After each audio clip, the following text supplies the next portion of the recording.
বর্তমানের most demand fruit export কোয়ালিটির আম হচ্ছে ফ্রুট বেগিং আম।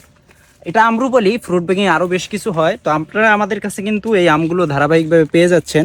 তো যারা পরিবারকে একদম নিরাপদ আম দিতে চান, যারা চান যে স্প্রে মুক্ত আম দিবেন এবং কার্বাইড কেমিক্যাল মুক্ত হবে এরকম আম বাচ্চাদের হাতে তুলে দেবেন, পরিবারের অন্য সদস্যদেরকে দিবেন, তারা নির্দ্বিধায় সুন্নগর থেকে আমগুলো সংগ্রহ করতে পারেন। আমাদের আউটলেটে অ্যাভেলেবেল রয়েছে। এছাড়াও সারা বাংলাদেশ হোম ডেলিভারিতে 017232299 এই নাম্বারে কল করেন, অথবা সিলেট সিটিতে হোম ডেলিভারি নেওয়ার জন্য আপনারা ইনবক্সে যোগাযোগ করতে পারেন। আর প্রবাসী ভাইরা অবশ্যই আমাদের হোয়াটসঅ্যাপ নাম্বার, স্ক্রিনে দেওয়া হোয়াটসঅ্যাপ নাম্বারে যোগাযোগ করে তারপর কিন্তু আপনার অর্ডারগুলো সেরে নিতে পারেন। আমরা আছি একটা ফ্রুট বেগিং আমরুপালির আম বাগানে, পাশাপাশি এখানে আরও বেশ কিছু ফ্রুট বেগিং আম রয়েছে। তো যারা ফ্রুট বেগিং আমের উপর আস্থা রাখেন, যারা চান যে নিরাপদ আম খাবেন, তাদের জন্য এটাই বেস্ট সুযোগ হবে। আপনারা ধারাবাহিকভাবে সুন্নগরে কিন্তু সব ধরনের ফ্রুট বেগিং আম পাবেন, যেটা বাংলাদেশের সর্বোচ্চ নিরাপদ আম।